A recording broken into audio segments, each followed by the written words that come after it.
नमस्कार, मैं हूं नीलू। तो क्या इजराइल ने कतर पर हमला करके गलती कर दी? क्योंकि जिस तरह के हालात अब बने हुए हैं और अब एक बड़ा बयान अली खamenei साहब की तरफ से भी सामने आ गया है। अब ये बयान क्या है और इस बयान को किस तरह से लिया जा रहा है, इसी पर बातचीत करने के लिए मयंक मेरे साथ हैं। मयंक, कतर पर हमला करना इजराइल की गलती, सवाल अब सबसे बड़ा यही है कि जिस तरह से हमला हुआ, हालांकि अमेरिका ने कहा कि ट्रंप को हमने सुना कि उन्होंने कहा कि गलत किया, ठीक नहीं किया और उसकी निंदा उन्होंने की है। लेकिन जिस तरह से अब स्थिति एक के बाद एक अलग अलग देशों की बात अब सामने आ रही है कि क्या कतर निशाने पर है, आगे कोई और देश निशाने पर आ सकता है। इस बीच अली खamenei साहब का एक बड़ा बयान भी आ गया। अब इस पूरे सीन को, इस पूरे स्थिति को हम किस तरह से देखें? देखिए, पूरे अरब वर्ल्ड में और पूरे मिडिल ईस्ट में इस समय सिर्फ एक बात की चर्चा हो रही है सोशल मीडिया पे खास तौर पर कि क्या अमेरिका ने कतर के साथ दगा किया, क्या अमेरिका ने अरब देशों को धोखा दिया। अमेरिका को पता था कि स्ट्राइक होनी है कतर पे, लेकिन कतर को सही वक्त पर जानकारी नहीं दी। पूरे अरब देशों में इस तरह की जो चर्चाएं हैं, आप देखिए लोगों के बीच में जो है छिड़ी हुई है कि कतर सबसे बड़े अलाई में से एक है, साथी है अमेरिका का। अल उदैद एयरबेस पर 10,000 से ज़्यादा सैनिक हैं।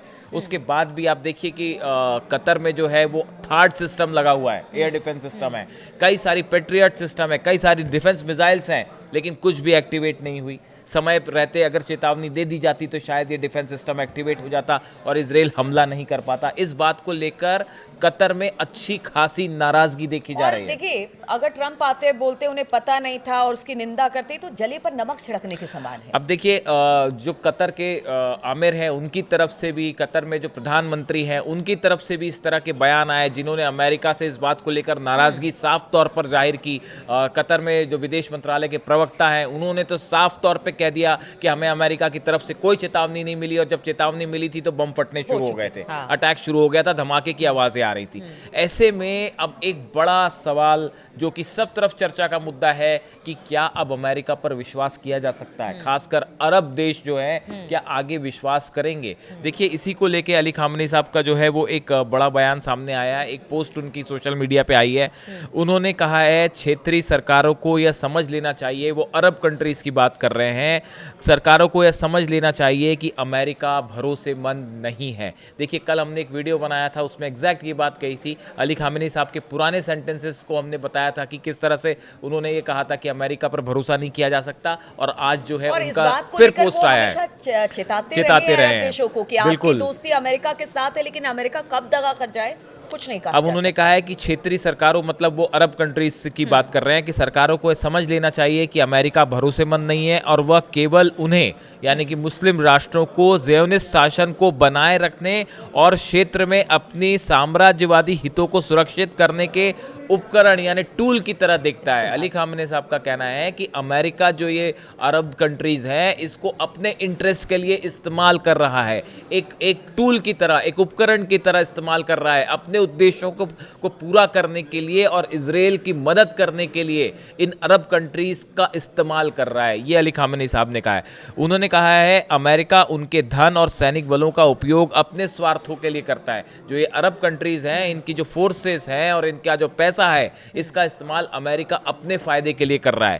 क्षेत्र की समस्याओं का समाधान राष्ट्र की एकता, मुस्लिम सरकारों के सहयोग और साम्राज्यवादी उद्देश्यों के खिलाफ दृढ़ता से खत्म होने में है। अली खamenei साहब ने तीसरी बड़ी बात कही है कि अगर आप मिडिल ईस्ट में समस्याओं का समाधान चाहते हैं, आप चाहते हैं कि गजा की समस्या हल होए, फिलिस्तीन की समस्या हल हो, ऐसी सूरत में जितने मुस्लिम देश हैं, मुस्लिम सरकारें हैं, इनको एकजुट होना पड़ेगा। लगातार खamenei साहब ये अपील कर रहे हैं, और एक बार फिर उन्होंने ये बात कही है कि जो साम्राज्यवाद है अमेरिका का, इंपीरियलिज्म जो है, उसके खिलाफ एकजुट होकर खड़ा होना होगा, तभी आप उनका मुकाबला कर सकते हैं। देखिए, ये बयान तो अली खamenei साहब की तरफ से आया। अब लेकिन एक बड़ा सवाल ये पूछा जा रहा है कि जैसा कि ट्रंप ने कहा कल कि बस अब और हमले नहीं होंगे कतर पे, इस तरह की बात कही, लेकिन उसके फौरन बाद बेंजामिन नेतन्याहू का एक बयान सामने आया और उन्होंने ये कहा कि एक प्रकार से उन्होंने सीधा धमकी देते हुए कहा कि हमास के नेताओं को कतर ने पनाह दी तो आगे भी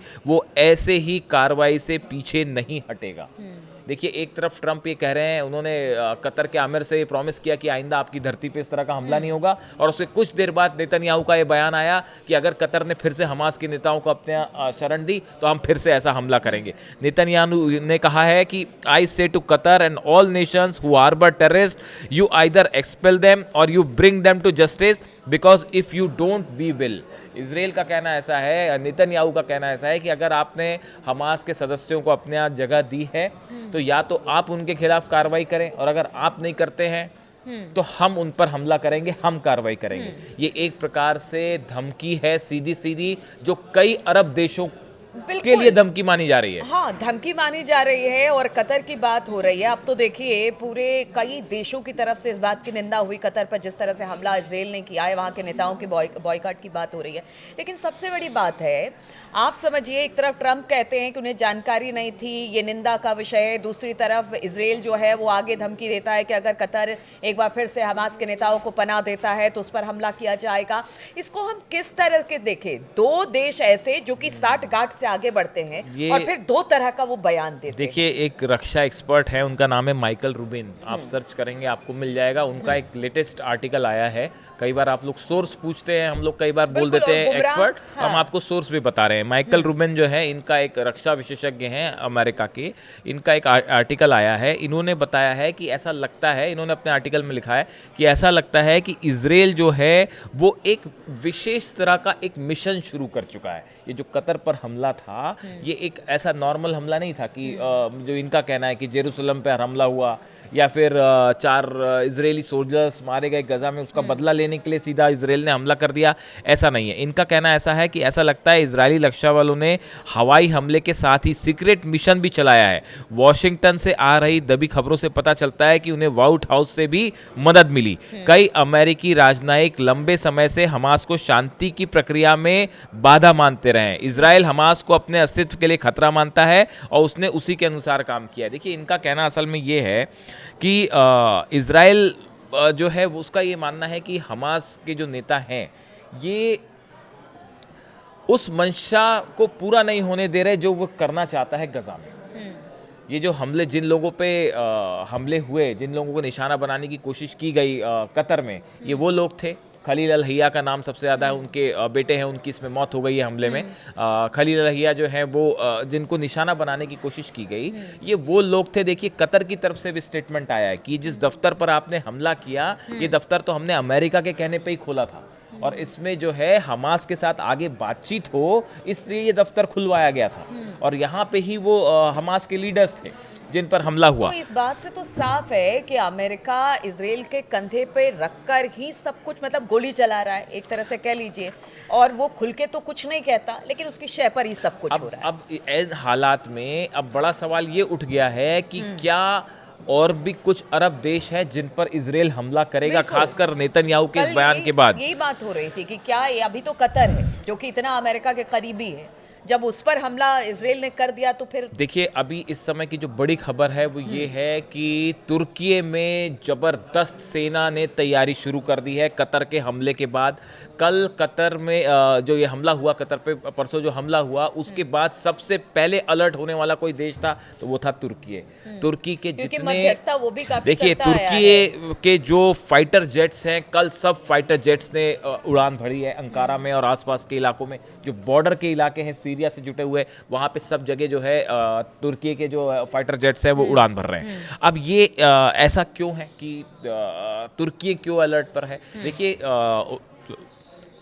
तुर्की में भी, अंकारा में भी हमास का एक ऑफिस है जो कि 2012 में बताया जाता है कि वो 2011 में शायद स्थापित किया गया था वहाँ पे, और बताया जा रहा है कि करीब 40 के करीब हमास के लीडर्स हैं जो अंकारा में हैं, तुर्की में हैं। अच्छा। इस कतर पे ऑफिस पे हमले के बाद ऐसा अनुमान लगाया जा रहा है कि तुर्की पे हमला हो सकता है। तुर्की में, अंकारा में उस ऑफिस को, उस जगह का निशाना बनाया जा सकता है जहाँ पे हमास के लीडर हैं। उसके बाद एर्दोगान की तरफ से एक अलर्ट जारी कर दिया गया। एयरफोर्स, डिफेंस फोर्सेस जितनी तुर्की की है सब अलर्ट पे हैं। जितने डिफेंस सिस्टम है तुर्की के सब अलर्ट मोड पे डाल दिए गए हैं कि अगर कोई भी हमला होता है तो तुरंत जवाब देना है। अब देखिए 2011 में ये ऑफिस खुला था, बताया जा रहा है तुर्की में 40 सदस्य वहाँ पे रह रहे हैं। इसके साथ ही देखिए एक जो बड़ी बात है, तुर्की जो है अब वो हमास के लिए सबसे सेफ क्यों माना जा रहा है और क्यों तुर्की पर हमला हो सकता है। देखिए कतर जो है वो नेटो का सदस्य नहीं है।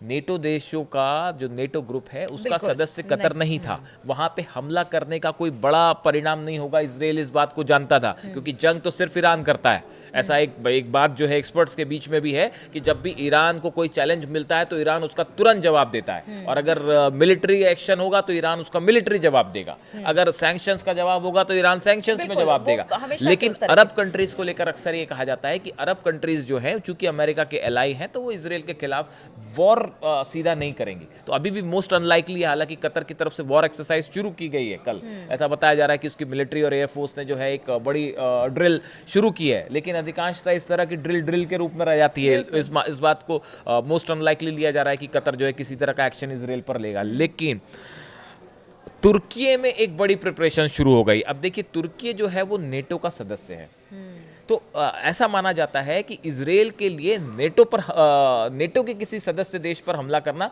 तुर्की पर हमला करना आसान नहीं होगा।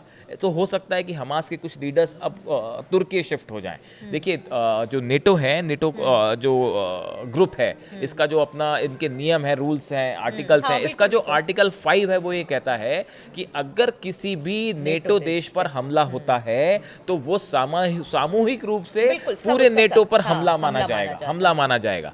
तो क्या अगर इजराइल तुर्की पर हमला करता है, मान लीजिए, तो क्या ये नेटो उसके खिलाफ कार्रवाई करेगा, या फिर ये होगा कि इसको जो है वो नेटो पर हमला ना माना जाए और चलिए ये तो नेटो टेररिस्ट की बात हो गया। ऑर्गेनाइजेशन हाँ, पर ठीक है, उस हमला हिसाब माना से जाए। तुर्की अपनी तैयारी कर रहा है, चूंकि नेटो देश है तो उसको एक ये चीज़ है कि सारे नेटो के देश भी उसके साथ खड़े रहेंगे। लेकिन अब ऐसे में हालात, अगर कतर पर हमला होता है और अली खामनेई साहब कहते हैं कि बाकी अब जो अरब देश हैं वो एकजुट हो जाए, इसके बाद आप क्या स्थिति देखते हैं? क्या इसके बाद भी जो बाकी अरब देश हैं वो साथ आएंगे, या फिर ऐसे ही अलग अलग रहकर ही जिस तरह से चल रहा है उसी ये तरह जो से स्थिति घटना थी कतर पर हमले की, इस घटना ने अरब और अमेरिका के बीच में एक बड़ा ट्रस्ट डेफिसिट तो क्रिएट कर दिया है, इसमें कोई दो राय नहीं है। जो एक विश्वास था वो बुरी तरह से हिल गया है, क्योंकि देखिए ये सॉवरेन कंट्री पर एक तरह से हमला करना ये किसी भी देश की एक प्रेस्टीज का सवाल है कि आप अगर कोई देश आपके देश पर आके जो है हमला कर दे, मिसाइलें दाग दे और एयर स्ट्राइक कर दे, तो ये एक प्रकार का एक आपके मान सम्मान की बात भी होती है। तो जिस तरह से कतर पे ये हमला हुआ उसको लेकर जबरदस्त नाराजगी है कतर पे, और उसमें भी बड़ी बात यह है कि अमेरिका की तरफ से जो है मदद नहीं की गई, समय पे जानकारी नहीं दी गई।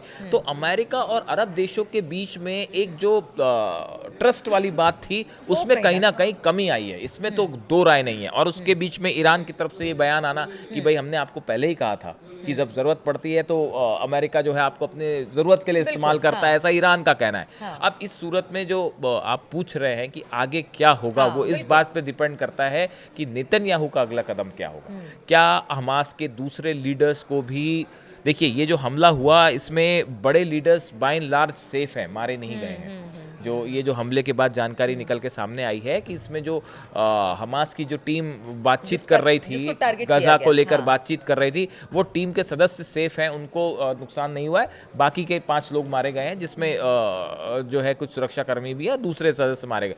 अब क्या नेतन्याहू जैसा कह रहे हैं कि हम फिर हमला करेंगे, क्या वो तुर्की पर हमला करते हैं, क्या वो कतर पर फिर से हमला करेंगे? अगर ऐसा कुछ होता है अब की बार तो मामला बिगड़ सकता है, ऐसा लगता है फिलहाल। बिल्कुल, तो अमेरिका कोशिश कर रहा है कि अरब देशों को अपने साथ लेकर चला जाए।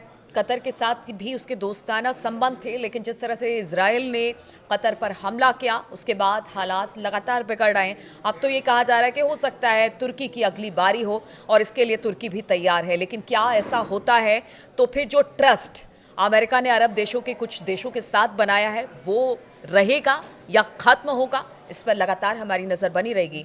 आप बने रहिए हमारे साथ।